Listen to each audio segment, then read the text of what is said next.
Jai Shri Mataji. Good morning, everyone.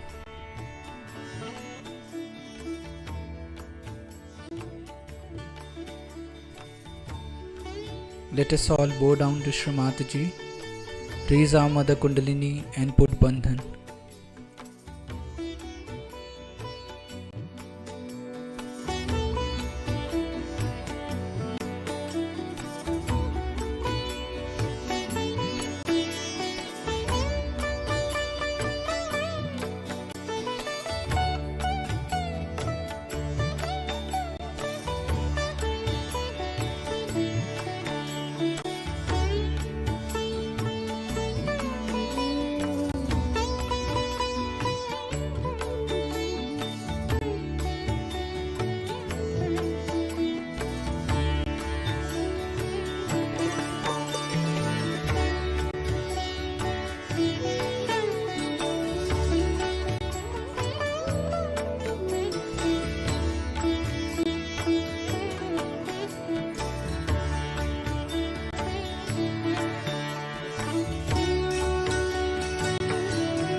Shri Ganesh Mantra.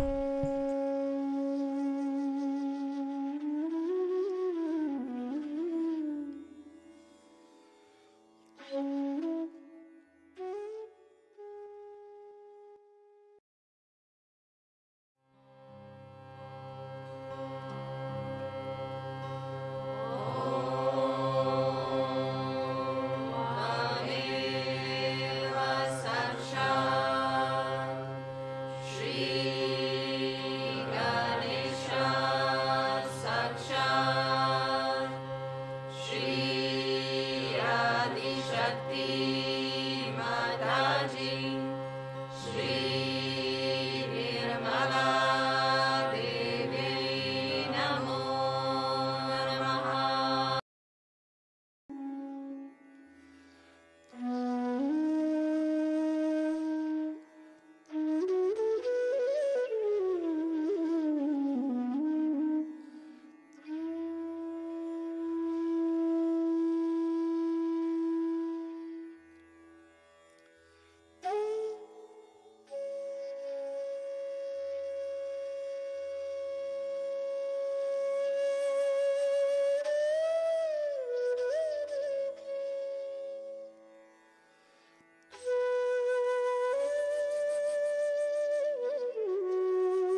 In this meditative state, we will now hear Srimataji's speech.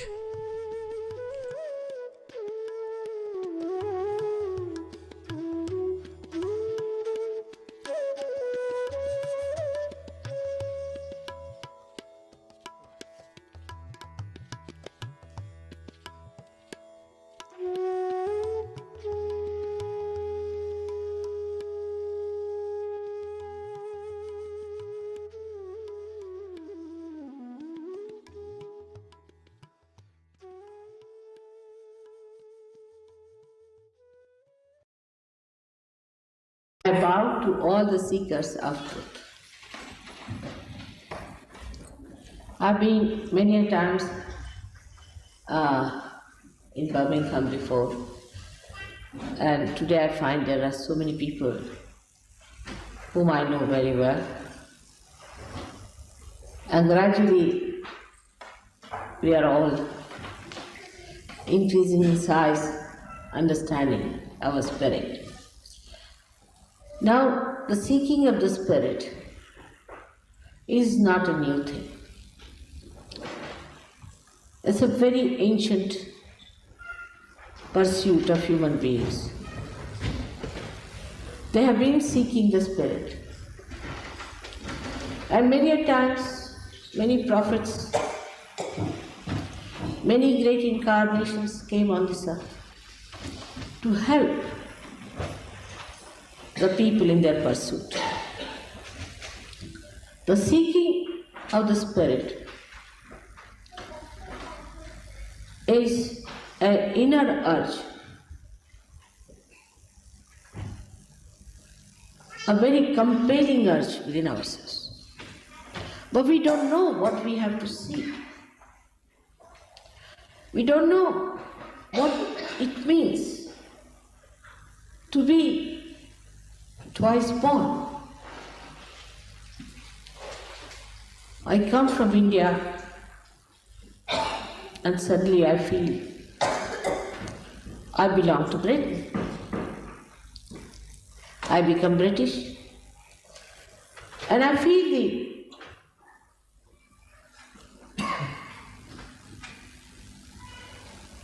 shock that we are all facing. Where are we going? The other day I saw some program about cocaine smuggling in England and I was shocked.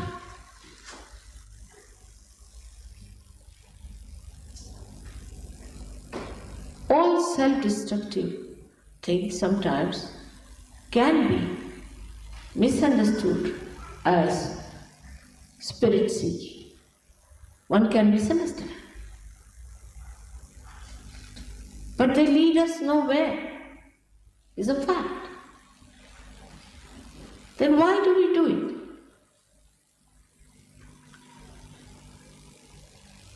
We do it, I know that, we do it only because we are seeking the spirit.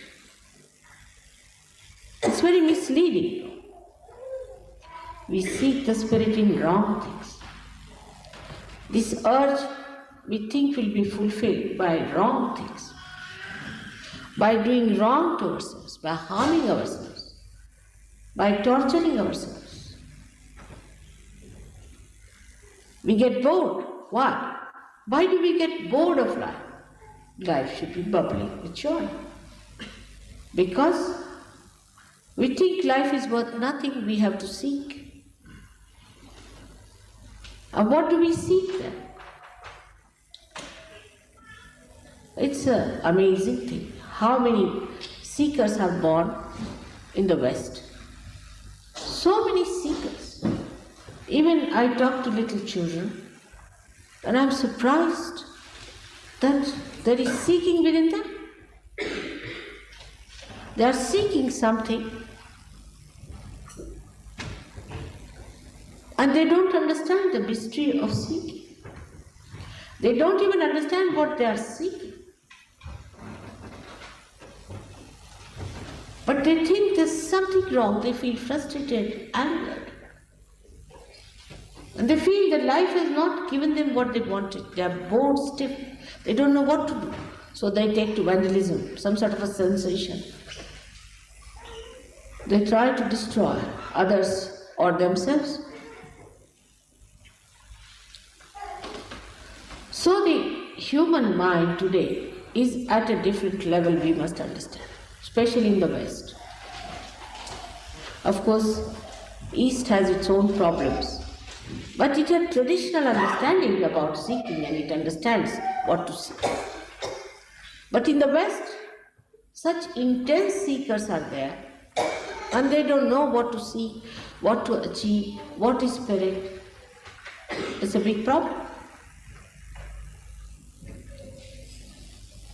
But today one has to realize that the category of people that are born in these modern times are very different from the people who were born about, I would say 50 years back. They had political ambitions, economic ambitions. They wanted to achieve political freedom, power. That generation is practically over now. They have realized that in this power game, they are not going to gain anything. It's a subject finished now for them. It's something absurd. They find the whole thing is a joke. Same with the economic problem, like there was once upon a time a gold rush. So everybody rushed to find the gold. Today, if anybody wants to do that, people will think, are you mad? Must be joking.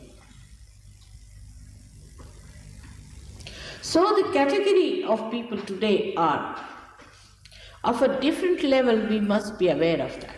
We must understand that the category is very different, which perhaps media people don't understand so much. I don't think they have any idea as to what is the level of awareness of human beings today in the West. They are still of that old school which was busy fighting elections or strikes and this and that, all nonsensical things. But the people who are aware are many, many more than what we know of. That they are seeking something very different that their fathers and forefathers did not seek. Because the times are such. Today it's a special time. Special time where many people have to get their spirit. But then again we are misled. Because people who are trying to exploit this have found a good market. And they come down to find out how they can market their goods in this new awareness of people. We get enamored because we are still not fully conscious or knowledgeable about what to expect in your spiritual pursuit. And that's how they come and befool us. We have cults and we have sects. But one must understand that as you have grown through Aviva in your evolutionary process, gradually from that to this level, the awareness has to also grow the same way, in a traditional way. It cannot be somebody like Freud coming up and saying something new that we accept. Suddenly, how can we deviate from all those who talked of something very different from what Freud has been talking? Because it's a mind, which is of course very aware, but also it is what we call a very right-sided mind.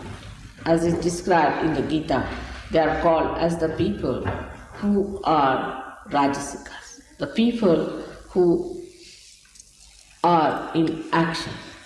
They live with the power of action. So the people who live with the power of their action live with their egos. An ego likes something new. Some sort of a new stuff comes in. They think, oh, why not do that? Try this, try that. It's like a horse which wants to go into every new direction and face. It's a very venturesome horse, I think. And that's how something new somebody says, everybody jumps to it. We are not new ourselves, we are ancient. And when we take to some new idea suddenly, we find after some time that we have to recoil back, because these are all mental projections. And that's how in every religion there have been sects formed. Because, say, Catholicism, Martin Luther, who was himself a realized soul, saw that Pope was doing all kinds of wrong things, so he started a new sect. But it's a mental projection still, I would say, though he was a realized soul. Then out of that came out, I don't know how many churches.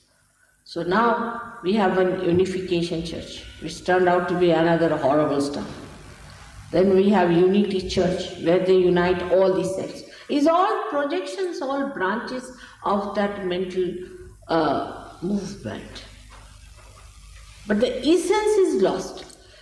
In the first case it was lost, and it was completely forgotten in the last case. So that's how the sects were born. Now we find Pentecostals. The other day I was reading the harm it has done to people. We have all kinds of Seventh-day Adventists. What does it matter? What was the seventh day Sabbath? Supposing you have your Sabbath day, say on the seventh day, will you become righteous? Will you become virtuous? Will you become your spirit? By changing a particular type of ideology or thought, will you be transformed? Will you become great? Will you become a superhuman being? No.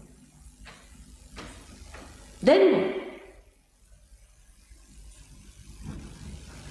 You think that by going from one sect to another sect, you'll achieve something great. You will just form different social orders, that's all. Then you have anti-culture. Another sect formed as a reaction. That also is another problem. All these venturesome ideas of this horse takes you from places to places, and you think, why whenever we try to do something, why we are committing the mistake? Because we have forgotten the fundamental. And the fundamental is very simple, that you have to seek your spirit. And when you seek your spirit, it is a spontaneous happening. It's a living process in your evolutionary process by which you become the spirit. By mental projection you cannot. Then the people who took advantage of the situation that there are so many seekers on this earth, they started all kinds of cults also. I've been talking against them since 1970. That don't go to these cults. These are another ego pampering stuffs. Suddenly they start a new idea, it appeals to you. Suddenly someone says that, no, by leading this kind of a life, you'll achieve what? You accept it. Why not find out? Since ages, people have been writing about the spiritual life. What does that mean? How to achieve it? Why do you take to anyone who just says that this is so, this is so? Because perhaps they have a nice circus, or a publicity? There must be something that is so attractive that people take to it. Or maybe it is some sort of an ego pampering that you want to join these cults and get destroyed. There cannot be a cult for your ascent. What cults did you follow to become human beings? The nature itself works it out. It is a spontaneous happening. But for a person who lives only with mental projections, morning till evening you see television or listen to radio, is nothing but mental projection all the time, you see, hovering on your head. You cannot think that there is something beyond that mental projection, which is the reality. So you find reality horrifying, absolutely horrifying. You have to pay the tax, you have to pay the rates, you have to pay this, you have to be like this, you have to be dressed up like this, you have to have clothes like this, all kinds of pressures on your head. So now what to do? How to get out of this? This is reality for people. So then we accept the drugs and the alcohols and things because we want to get out of it. That gives definitely a sensation, hallucination. But reality in itself is so beautiful, is so surmounting all this, that we have to honestly understand that if it is reality, it cannot be hallucinated. It cannot. You cannot pay for it. You cannot follow somebody who says something against the tradition of evolution. It has to be fundamental. What it has been and will be, it has to be something that is integrating everything, integrating all the religions, integrating all the religious leaders, all the great prophets and all the great incarnations, otherwise it cannot be reality. Because reality has to be one. It should unite everything. It cannot create a separate identity on mental level. It may create on a spiritual level, maybe, that people who get realization, who have got self-realization, maybe the people form a more coordinated concord among themselves, but they are all the time worried about the other people who are not yet in there, not for money, not for lust, not for greed, but only because they want to share the joy of reality. This has to be first of all understood by all those who are seeking that reality cannot be a mental projection. Neither can it be an emotional projection which we can manage ourselves. One moment we are in love, another moment we are walking to the divorce cases. Why? If there was some truth in that kind of a love, why? It is something beyond, which is eternal, which doesn't change, which overflows, is promised. What about that? Why not seek that? Then you turn your eyes to find out where is it described. Vedas were written thousands of years back. And every Veda, whichever you read, the Upanishads as they are called, as the people where they are described about human beings, have taught that you have to worry about your spirit. It's the spirit that is important. Then you have other people. In India we have 14,000 years back some great poets. All of them have said the same. Then we have people In other countries like Abraham, like Moses, we have Confucius, Lao Tzu, we have Krishna, Rama. All of them have said one thing and one thing, that you seek your spirit. If so, then how? We should again look back. Is described. How to see? Is described in Gita, but much before that, it is described in the Vedas very clearly about the Kundalini and the seven chakras. Nobody says in any book that when the Kundalini awakens, you become mad or you start jumping like a frog. Recently I went to Pune, and there I was surprised that the Brahmins of Pune, who are supposed to be very learned people, were all suffering from high blood pressure, from kidney troubles, from insanity. I mean, name any disease they had. I said, why are they suffering like this?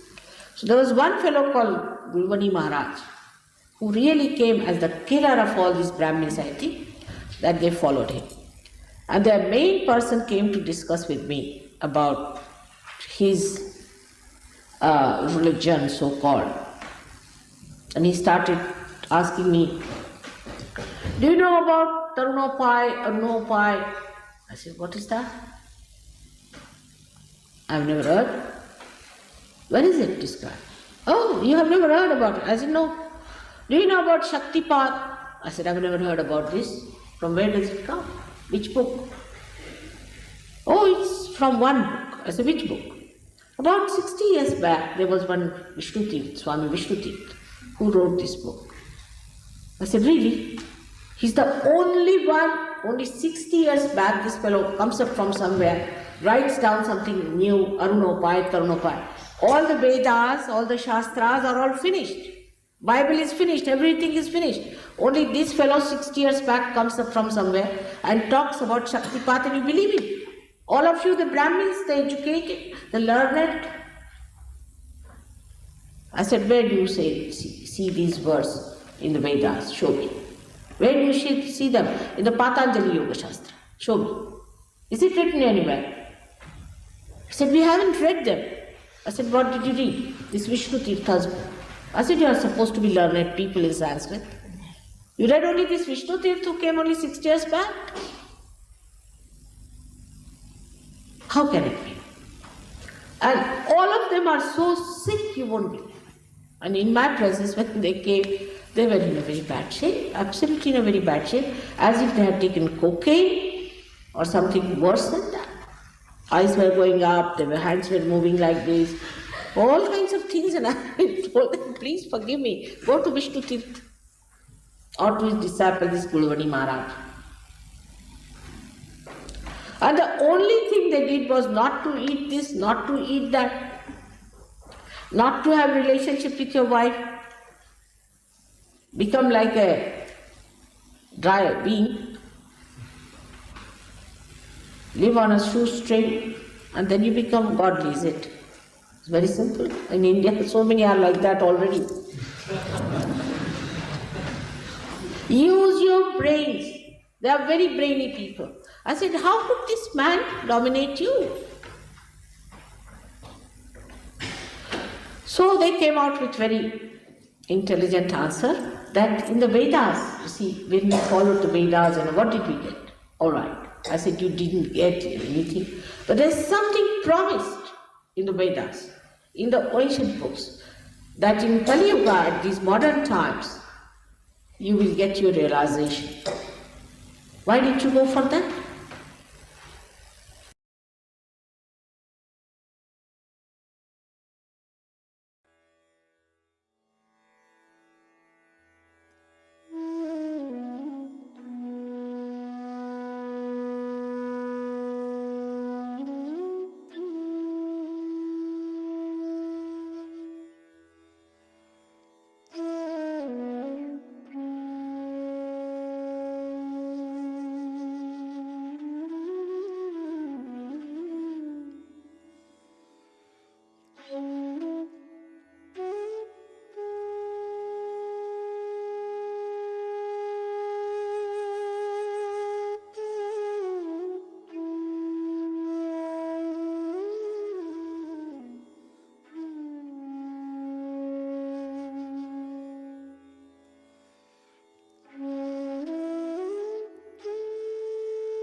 Mahamantras.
We thank you, Srimataji, for this beautiful collective morning meditation.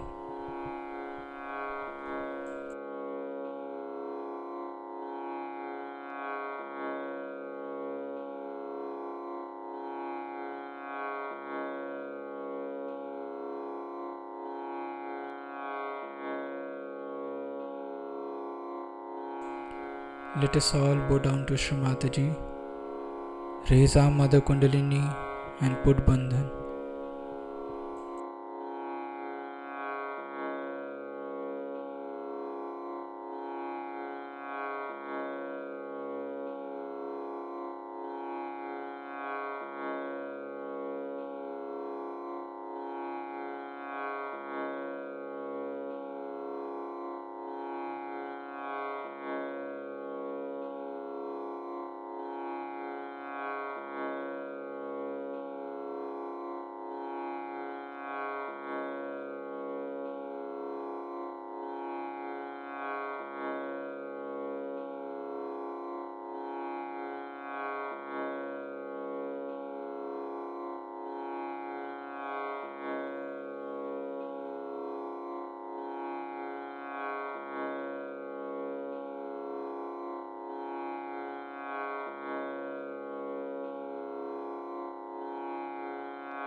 We'll join again tomorrow at the same time for the collective morning meditation. Jai Shri Mataji.